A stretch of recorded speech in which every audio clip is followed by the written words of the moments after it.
There are three things that we need to cover before we kick off the Headphone Extravaganza. Number one, this is a Headphone Extravaganza. This is not a headphone amplifier extravaganza.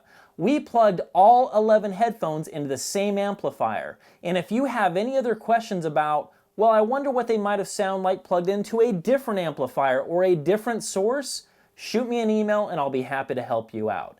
Number two, this is a very long review. If you don't want to listen to me blabber on for the next 30 minutes, I don't blame you. Being the nice guy that I am, I split up all 11 headphones in their own mini review, and you can check those out in the description box below. And last, number three, welcome back to New Record Day. My name is Ron, and this is the Headphone Extravaganza.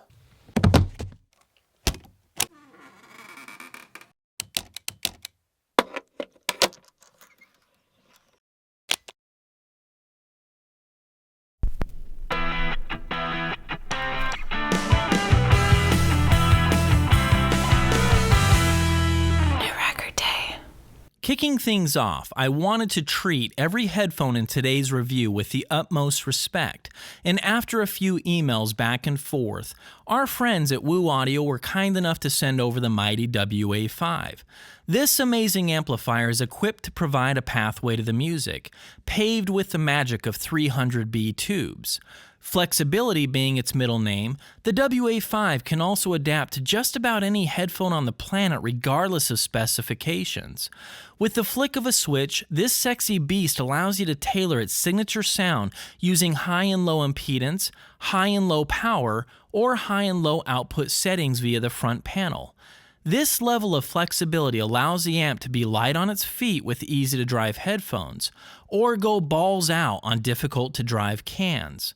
With a street price of $58.99, it's a no-joke, fully featured integrated amplifier, and for those willing to ditch the speaker output, Woo also offers an LE version at $36.99. Links to the Woo WA5 will be provided below, and let me start this party by making it crystal clear.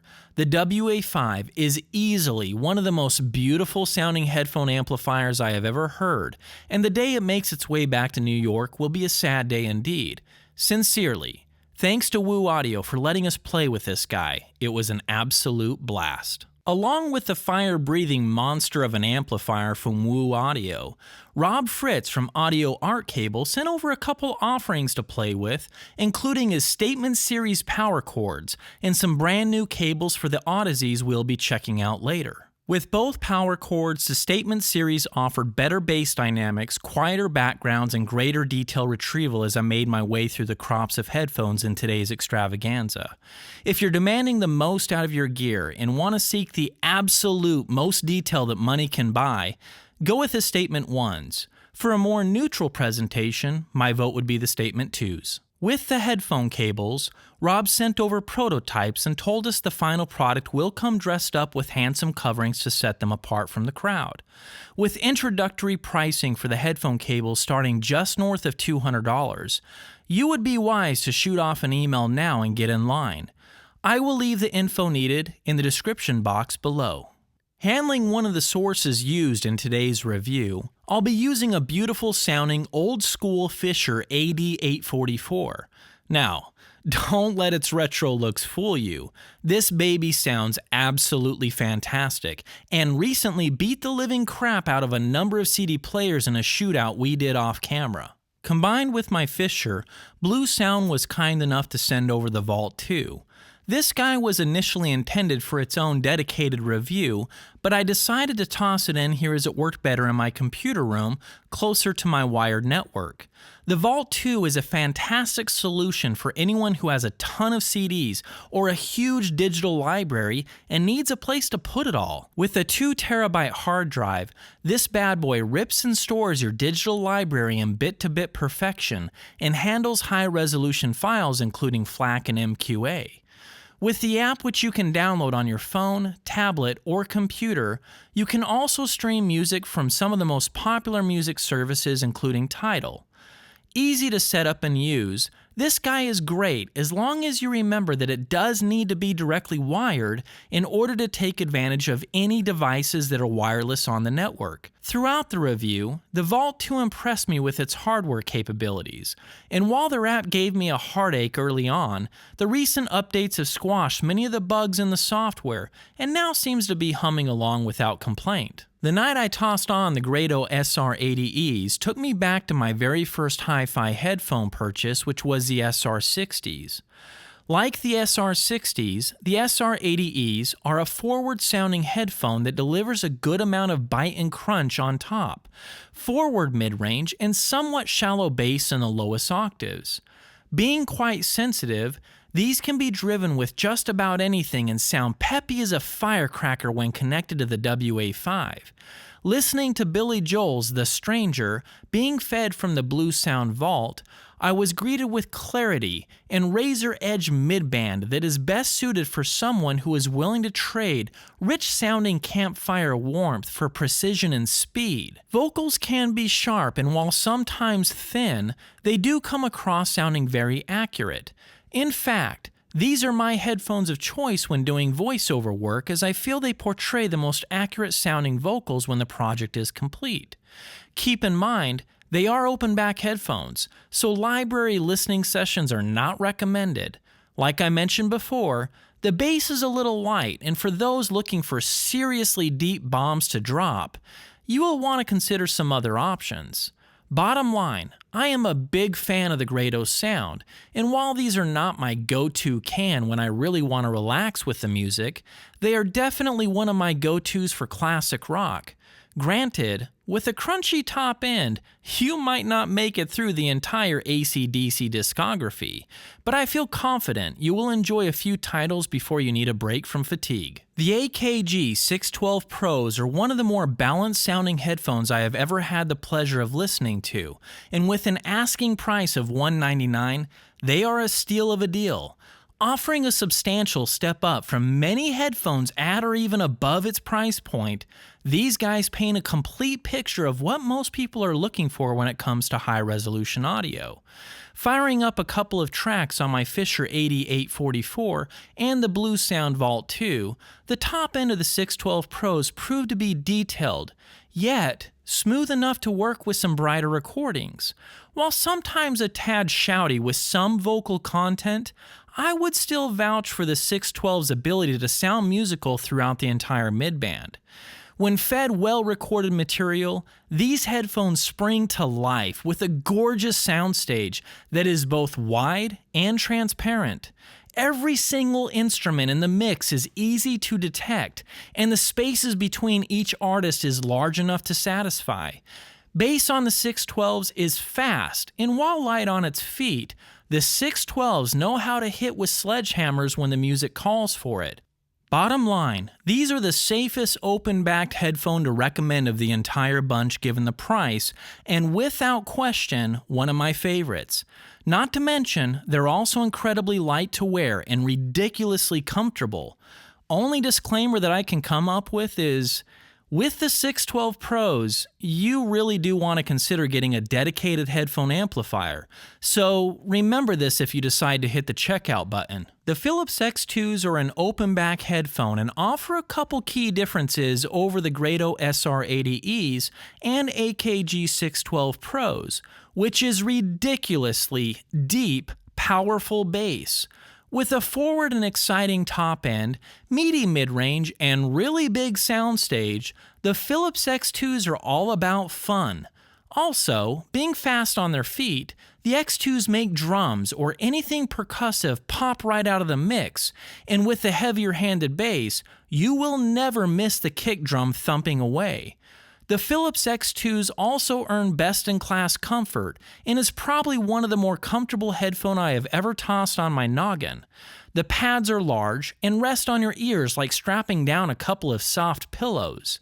With a reasonable $300 price tag, the X2s are a tough act to follow, and being as critical as possible, there are only a couple of things about them that are worth picking apart. While the top end is nowhere near as forward or crunchy as the Grado SR80es, they do sound slightly artificial on top. cymbal hits can sometimes sound wispy, and female vocals can come across sibilant or thin. Also, while bombs certainly drop with the X2s and the bass is off the charts fantastic, I would be last in line to make the claim that they are linear or telling the truth.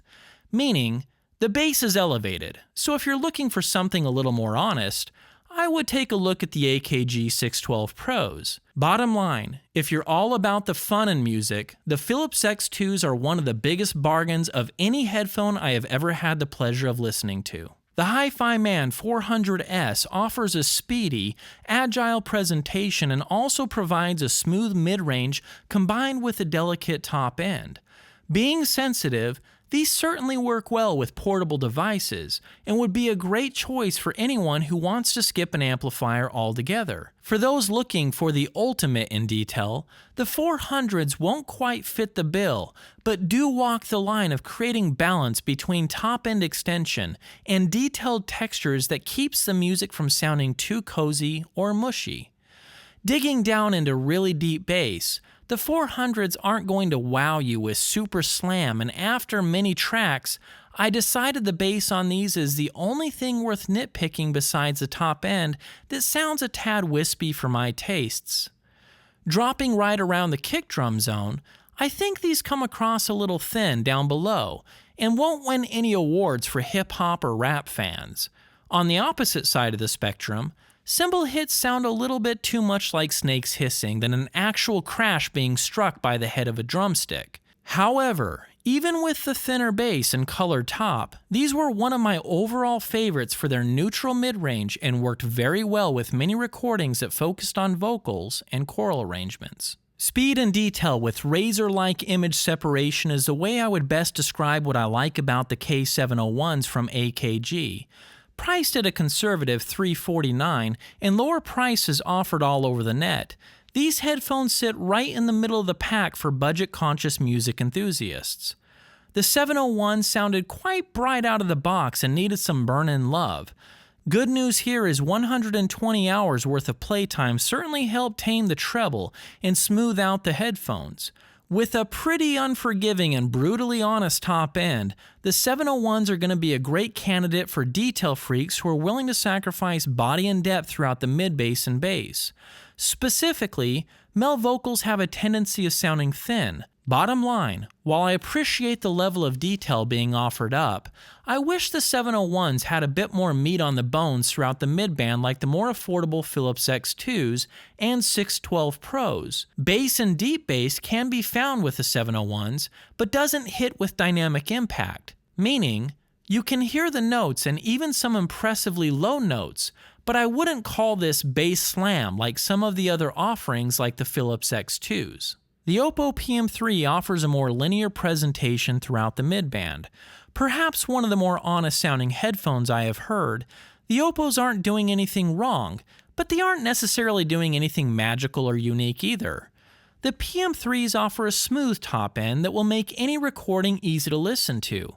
However, one of the drawbacks of the rolled top end was confirmed when trying a number of tracks being fed by the Blue Sound Vault 2. The cymbals sounded a bit soft, and for those looking for a sense of air and top-end extension, might want a livelier sounding headphone, especially if you're willing to move into open-back territory. Mid-range on the PM-3s is a little safe, and while I personally prefer a little more excitement, I was impressed with the fact that Oppo didn't seem to exaggerate much of anything. Also, bass on the Oppos is even-handed, and while they might have a slight bump in the lower bass regions, it wasn't nearly as obvious as the peppier Philips X2s. Dynamic content is handled very well, and the Oppos sound robust enough to cover all musical genres. Bottom line, the Oppo PM-3s are going to be a smart purchase for anyone looking for an easy-to-drive solution for on-the-go listening with a closed-back design. The sound is quite neutral, and while not the most detailed or exciting, they are a good headphone and worth the asking price of $399. I had a really hard time with these headphones the night I tossed them on fresh out of the box. AudioQuest wasn't kidding around when they told me the Nighthawks can really benefit from breaking in these bad boys. For me, it took an honest 200 hours before these birds took flight, but my goodness me, once they did, they certainly soared with the best out there. Built like a piece of jewelry, the Nighthawks are just plain gorgeous and offer best-in-class quality construction. Also, AudioQuest held nothing back in the accessories department and provides 2 cables, one cable being able to withstand a bit more physical abuse and the other for late-night, in-home peaceful listening sessions. While the 2 included cables was enough to impress me, AudioQuest also pushed the limits with connectors that breaks the mold of the typically used nickel-plated brass with a thin outer layer of gold. Yeah, the plugs found on the Nighthawks cables use direct silver plating over extreme purity copper for improved conductivity, lower distortion, and better performance. Even the adapter that comes with the Hawks is different from the norm, offering direct silver plating over extreme purity copper base metal. Being semi-open, the Nighthawks sound closer to their closed-back cousins than open-back offerings. While the soundstage doesn't come across as open or wide as fully open backs, what's happening inside the stage being offered is where the real magic resides. The top end of the Nighthawk sounds natural and forgiving, meaning nothing on the top end is forward or aggressive. Cymbal hits are rendered with sparkle, but never come across as brash or brittle. Top end of piano keys strike with attack and avoid sounding like a useless kid's toy. While maybe a tad smoother than neutral, the top end extension is going to be best suited for those who are sensitive to listening fatigue. Also, celebrating the Nighthawks mid-range is easy peasy to do, as I feel it's their ace in the hole. Fans of rich vocal content, small jazz ensembles, and acoustic recordings will rejoice with the Hawks' rich-sounding mid-band. Texture and tone is realistic and offers body and depth to some recordings that might sound thin or sterile on other headphones. Even more, digging into lower mids and hitting mid-bass, the Hawks offer a good amount of cohesive glue, which made them sound punchy and powerful when the music called for it. Bottom line, for those looking to replace boomy bomb drops with the ability to hear every single note played on the upright, a velvety mid-range, and buttery top end, you are in for a smooth and comfortable flight with the AudioQuest Nighthawks. Just remember to toss them in a shoebox for 200 hours if you don't love what you hear when you first strap them on your noggin. One of my favorite headphones for relaxing, the LCD-2 sound quite similar to the more expensive LCD-X, but do come with the disclaimer that they are harder to drive and work best with a headphone amplifier. Lucky for us, the Woo WA5 was able to manhandle the Audezes like a champ and provided one of the better matched combos. For those that are looking for the speed and transparency of planar magnetics, but want the presentation of the audio spectrum to be wrapped in a cozy blanket of richer, velvety tones, these are the headphones for you. While the LCD-2s serve up a dash more top-end sparkle when comparing to its sibling LCD-Xs, I would say their tonal structure is shaped like a pear. Straight up, I'm stealing this fantastic analogy used by one of my favorite hi-fi reviewers, Sean Fowler of Zero Fidelity. The LCD-2s offer bass that sounds robust and powerful. As you round the corner moving into mid-bass and mid-range territory, the music remains thick enough to deliver meaty-sounding vocals without sounding thin or sterile. As you reach what would be the top of the pear, the extension found in the LCD-2s offer rounded corners, making sharp-sounding treble easier on the ears over long listening sessions. Bottom line, certainly not the most detailed headphone on the planet, the LCD-2s are a fantastic choice for those looking for an engaging, musical presentation. Every music genre sounds incredible on the LCD-2s, and they will please anyone searching for a reference class headphone that you can enjoy for hours on end. Sharing similar DNA to the more affordable Oppo PM-3s, the larger Audeze LCD-Xs make use of planar magnetic drivers that are still easy to drive. In many ways, I feel like I could copy and paste everything that I love about the Oppo PM-3s and rehash those impressions when talking about the LCD-X. However, there is one key difference between the two headphones that is largely due to the much bigger Audezes. Yep, you guessed it. They sound bigger. Much bigger. Top-end extension is definitely on the warmer side of the audio spectrum and forgive less than stellar or bright-sounding recordings. With the magic of the 300Bs pouring from the gorgeous-sounding WA5, the LCD-Xs are relaxing and welcoming with a nice mid-range packed full of texture and tone that screams campfire goodness. Vocals are robust, with more than enough meat on the bones and never sound cold, lifeless, or sterile. Bass on the LCD-Xs is deep and powerful, showing off bomb-dropping goodness when asked. Combined with a rich mid-bass, these babies render the deepest octaves with heavy-handed slam without sounding bloated. Priced at $16.99, the LCD-Xs aren't for the weak at heart, and to be frank with you, I prefer the LCD-2s myself.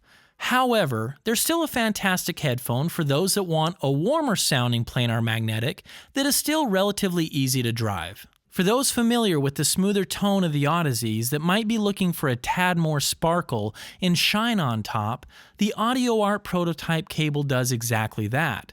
Swapping back and forth between the stock cords and Rob's new cable while listening to Lyle Lovett's Blue Skies from the album Smile, it was obvious that the AudioArt prototype rendered the snap of the opening tom hits with greater detail.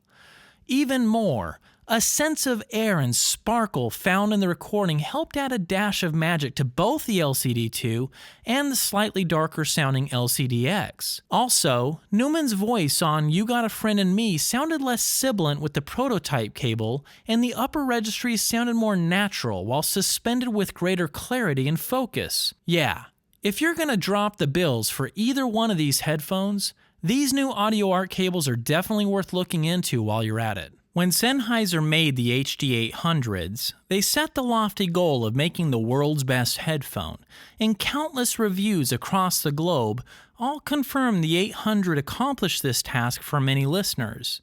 These headphones crossed the finish line as being a truth teller, and you know what? Sometimes the truth hurts. Meaning, if you feed the Sennheisers a crappy recording that sounds like pots and pans crashing down a stairwell, that's exactly what you're going to hear.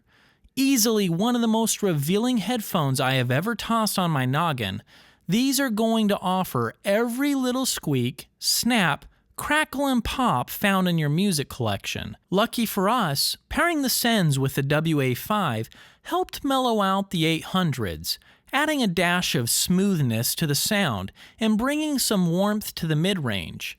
With this being the case, there is still one thing that prevents the 800s as being what I would consider the best headphone in the world. After a few tracks, I caught on to some stored energy in treble town that can be a little harsh after long listening sessions. Granted, even with the elevation and treble, the 800s never left me reaching for earmuffs, so I don't want to make the mistake of blowing things out of proportion. Moving into mid-range, the 800s are rich-sounding when the recording offers richness and thin-sounding when the recording is lifeless. Again, confirming that coloration is not what the 800s do, and for those looking for campfire warmth are best with other offerings. Bass and mid-bass on the Sen sounds fast and deliver seriously big boy slam when the recording calls for it. Bottom line, if your definition of the world's best headphones comes with the idea that hi-fi begins with honesty, and you don't mind a tad bit of brightness thrown into the mix, the HD800s will crack open your eardrums and stuff something pretty magical inside. Last up in today's extravaganza, HiFiMan sent over their Edition X, which offers trickle-down technology from their flagship HE-1000s. Now look folks, I have no idea how close the Edition X's sound to their flagship, but if it's anything close to what these bring to the table, well my guess is that HiFiMan just shot themselves in the foot.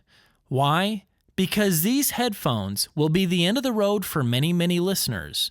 Without a minute of break-in time, I was instantly connected with the music pouring out of these marvelous cans. Being planar magnetic, the Edition X's offer an ultra-thin diaphragm, which according to HiFiMan translates to lightning-fast response. And folks, that's precisely what I am hearing. Like the other planar offerings in the roundup, the general tone of the Edition X's is going to sound a little warmer or smoother. However, I'll go on a limb and say that of all the planars of the group, these offer the most detail. Top-end cymbal hits are clear enough to distinguish the initial attack followed by the decay, and yet never sound harsh or overly aggressive. Also, no hissing snakes here, folks.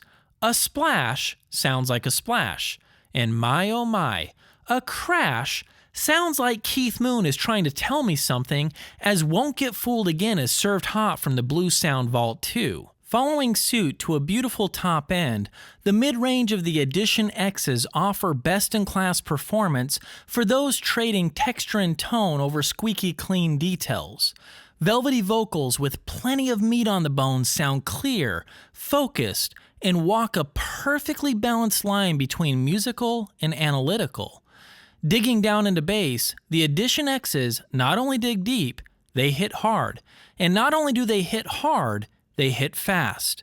Perhaps one of the most appealing things about the Edition X's is while they not only play nice with headphone amplifiers, they absolutely don't need one. With a staggering 103 decibels of sensitivity, you will have no issues driving these straight from a portable device or player. Bottom line, these are the most balanced sounding planar magnetic headphones that I have ever heard and offer best-in-class performance if you can justify the price of admission. You know, my time with all of these headphones has solidified what I suspected before I even started the project. Just like choosing a pair of speakers, there is no such thing as the one best headphone for everyone. We all have different ears, different budgets, musical tastes, and even requirements for listening. At the end of the day, the question that needs to be answered is which headphone is right for you. And you know what? I can't answer that. All I can do is hope my descriptions of how these 11 headphones sound is somewhat accurate. If you want to know how I found the right pair of headphones for me, I'll tell you this much, my friends. When you buy a new album and you are headed home, thinking to yourself as you imagine tossing on whatever headphones you decide to buy, man, I cannot wait to hear what this sounds like when I get home. Well then, my friends, you are wearing the right headphone for you.